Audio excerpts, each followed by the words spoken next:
Hello, this is Bobby Tewksbury with TewksHitting.com. We're here with James from Massachusetts in episode 9 of our My Swing series.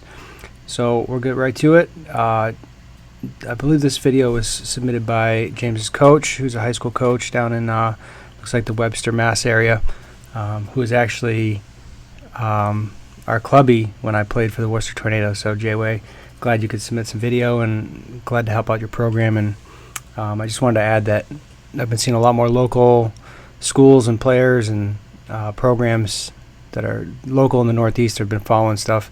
Let's work together. Let's get let's get baseball and softball going in a better direction. Let's work together. I want to work with you guys. So please reach out. Please let me know how I can help your program. So let's get started with James. So we got a pretty good contact hitter, but is very inconsistent in terms of driving the ball. That's a self-reported diagnosis from Coach Way. So we just got one swing to work with off the tee, and seems like a pretty good athlete in terms of decent size, decent strength. And there's some very obvious things to me as we watch this swing, and there's some different pieces that I want to look at. For me, I really like to key in on what the hands are doing when the front foot is landing and how the barrel is working. So with this hitter, with James, we've got the hands are lowering as the front foot is landing. For me, this would be more of a push pattern where he's kind of leaking and bleeding this load, so the bat angle is casting out and falling out of angle. And in terms of swing arc, the swing is getting shorter. The distance the bat is arcing is getting shorter, which means he's going to lose some power and lose some ability to drive the ball. And he's not creating any resistance with this swing. So this is Pool 7 for people that have been following my information. This is kind of I guess a famous swing in my coaching career. But we're going to see some much different actions here. So when his front foot is landing, we've got the hands doing the opposite of going down.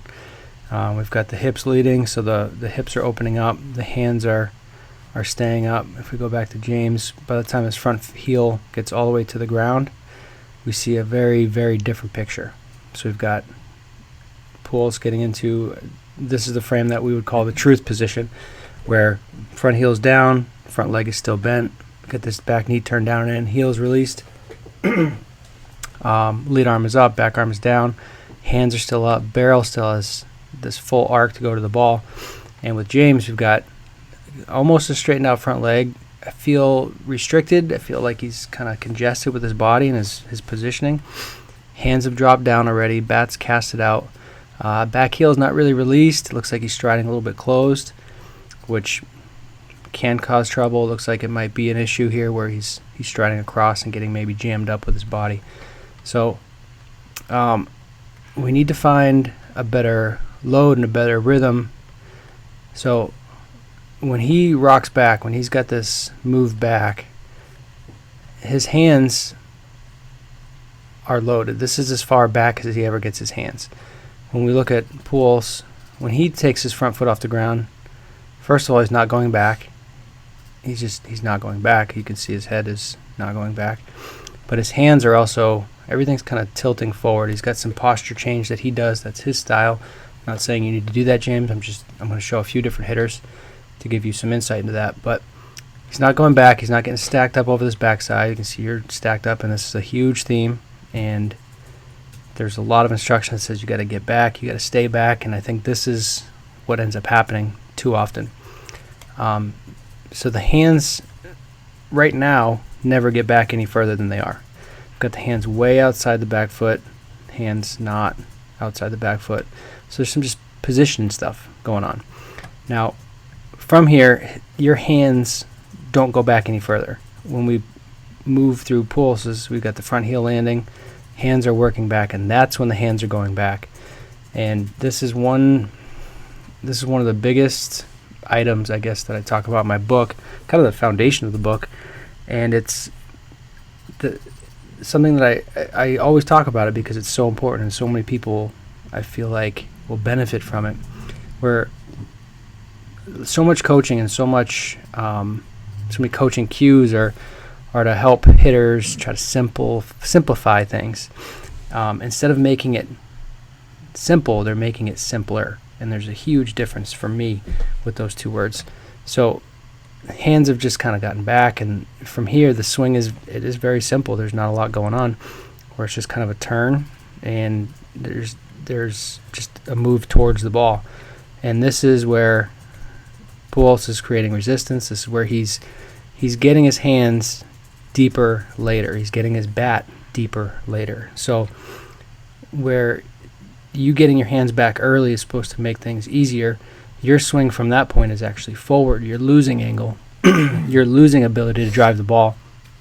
So the intent behind a lot of cues, like get your hands back, load early, are really actually detrimental, and a lot of it's very counterintuitive. So when you study the video, you start to see the picture of that early load early is actually more of a gather early that allows, and this would be for me, that's Pujols' gather, where he's preparing to see the ball, and he's probably reading the pitch right about now, reading, and now getting ready to drive the ball.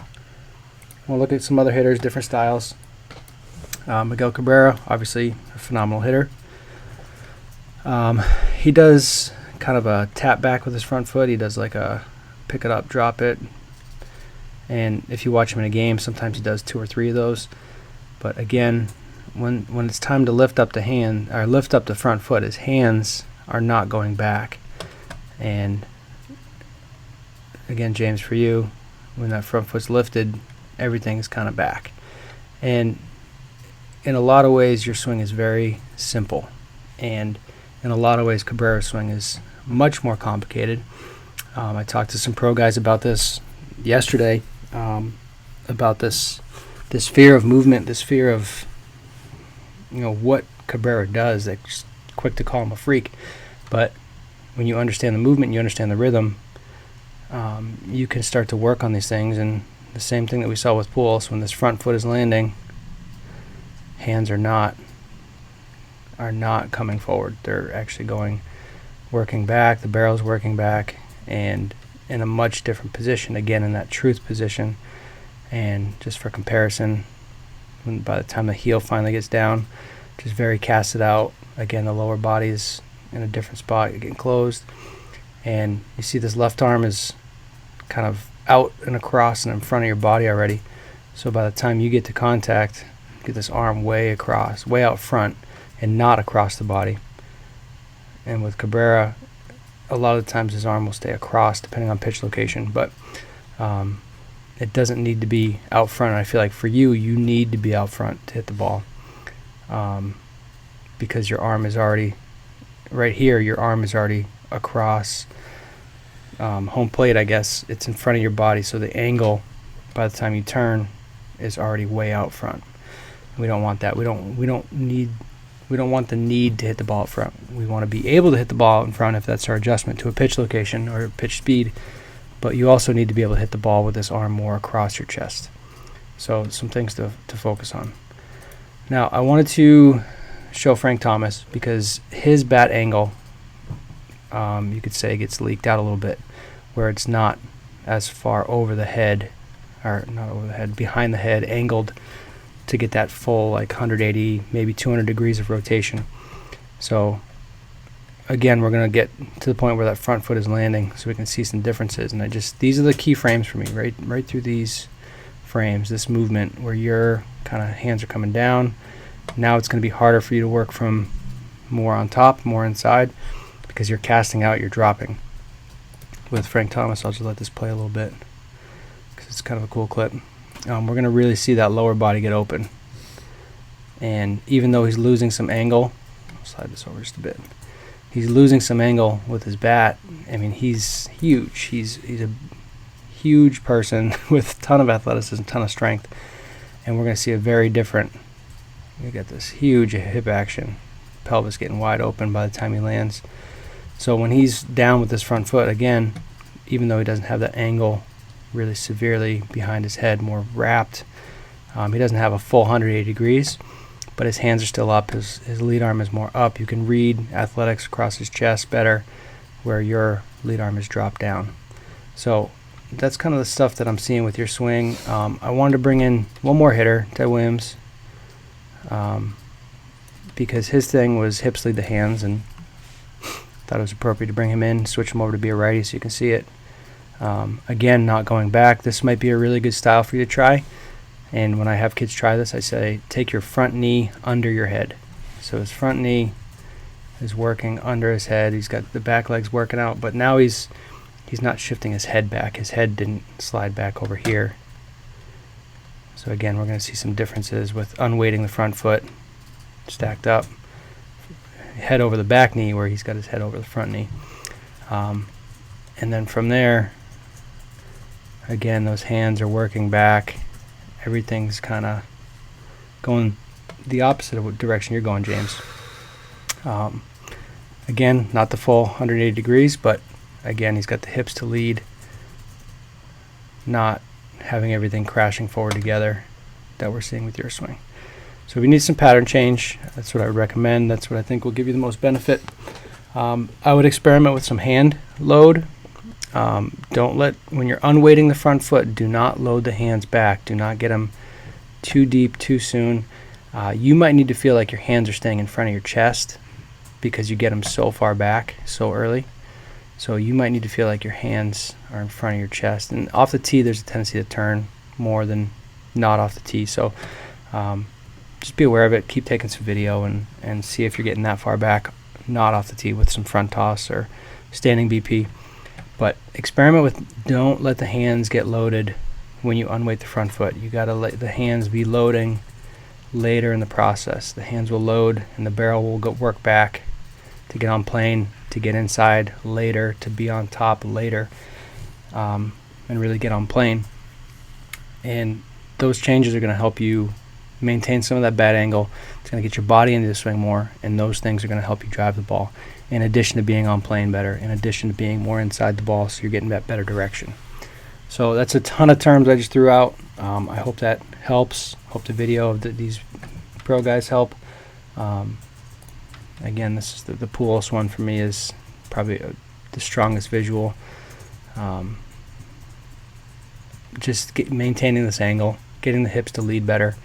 I mean, if your hands are up by your shoulder and the bat's over your head now, in this frame, you're going to look way more like Poulos, and you're going to get the mechanical benefit that Poulos is getting. And that's really what mechanics are all about. It's understanding why Poulos' swing gives him that mechanical advantage over like what you're doing. So please let me know if you have any questions. Thanks for listening to my swing episode 9. If you want a chance to get your swing analyzed, please submit. I'll have the link available in the post. And again, thank you for your time. And let's, again, Northeast people, let's keep working hard together. All right. Thank you very much. Take care.